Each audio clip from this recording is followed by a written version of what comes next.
নমস্কার, শুভ দুপুর সবাইকে। তো তোমাদের সঙ্গে আমি শেয়ার করব, গতকাল আমরা গেছিলাম একটা জায়গায় ঘুরতে। আমরা দুজন মিলেই গেছিলাম। কাল যেহেতু রবিবার ছিল, তাই ওরও ছুটি ছিল, তাই দুজন মিলেই চলে গেছিলাম মায়ের কাছে।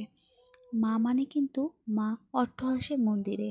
এটা ছিল নিরল বাস স্ট্যান্ড থেকে নেমে যেতে হতো টোটোয় করে। তো সেখানেই গেছিলাম আমরা দুজন মিলে। সকাল সকাল স্নান করে আমরা দুজন মিলে বেরিয়ে পড়েছিলাম কাটোয়ার উদ্দেশ্যে।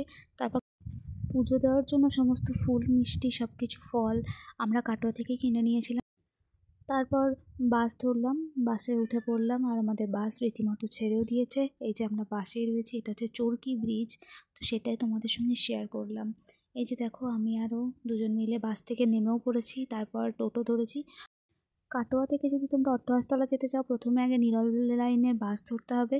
তারপর নিরল বাস স্ট্যান্ডে নেমে সেখান থেকে অট্টহাসতলা যাবো বলে যে কোনো টোটো তোমাদেরকে অট্টহাসতলা নিয়ে চলে যাবে। 15 টাকা করে ভাড়া নেয়। তো আমরা দুজন মিলেও চলে গেছিলাম। এই যে সবুজ প্রাকৃতিক দৃশ্য দেখতে দেখতে যাচ্ছিলাম।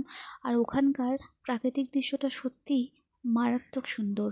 যারা প্রকৃত প্রেমী আছো, তারা সত্যিই প্রকৃতি দেখে প্রেমে পড়ে যাবে। চারিপাশটা সবুজে ঘেরা।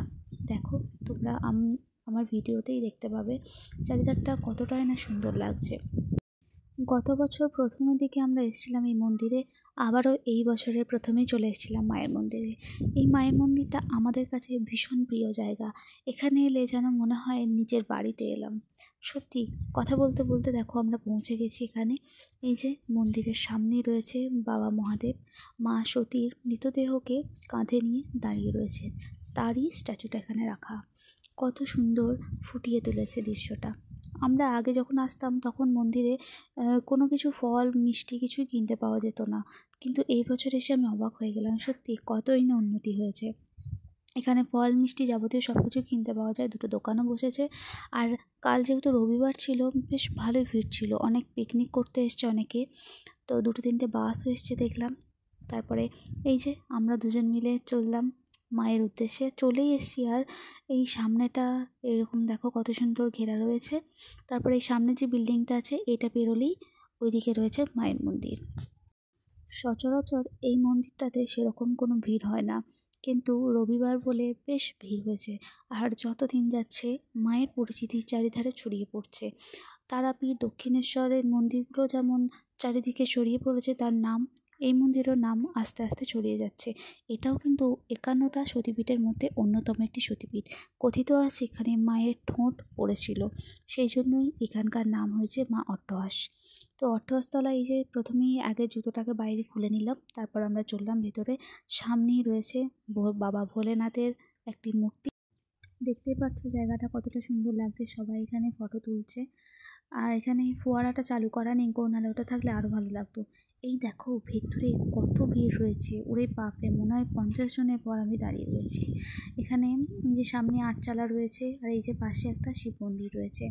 আর এখানে মা অট্টহাসতলার মন্দিরে আরও বড় করে মন্দিরটা তৈরি হচ্ছে। তো আমরা রীতিমতো পুজোটা দিয়ে চলে এলাম। এবার যাচ্ছি পেট পুজো করার উদ্দেশ্যে। মায়ের পুজো তো কমপ্লিট হয়ে গেছে, এবার পেট পুজোটা তো করতে হবে।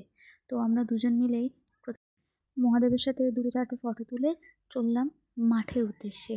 অর্থাৎ এই মাঠটা না খুব সুন্দর ফাঁকা ছিল, প্লাস রোদও ছিল। রোদের মধ্যে বসে কচুরি আর মিষ্টি খেতে কার না ভালো লাগে বলো। তারপর খাওয়া দাওয়া কমপ্লিট করে আমরা চলে গেছিলাম একটু বাইরে ফটো তুলতে।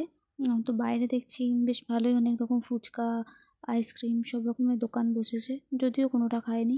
কালকে যেহেতু মায়ের পুজো দিয়েছি, তাই নিরামিষই খেয়েছিলাম আমরা। তো আমরা দুজন মিলে একটু বাইরে ঘুরলাম ফিরলাম, একটু ফটো তুললাম, তারপরে আবার চলে গেলাম ভেতরের দিকে। এখানে জায়গাটা পুরোটাই সবুজে ঘেরা, আর সবুজ ঘেরা পরিবেশ আমার ভীষণ ভীষণ পছন্দের। যেহেতু মায়ের ভোগ খাবো, তাই আমাদেরকে অ্যানাউন্স করছিল যে যারা যারা মায়ের ভোগ খাবেন যাওয়ার জন্য।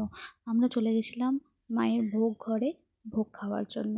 তো প্রথমেই দিয়ে দিয়েছিল ভাত, একটা সব রকম সবজি দিয়ে মিক্সড তরকারি, আর দিয়েছিল মুগের ডাল, আর দিয়েছিল ফুলকপির তরকারি। ভোগ বলে কথা, ভালো হবে না তাই কখনো হয়। আর তার সঙ্গে ছিল টক, আর শেষ পাতে দিয়েছিল বোঁদে।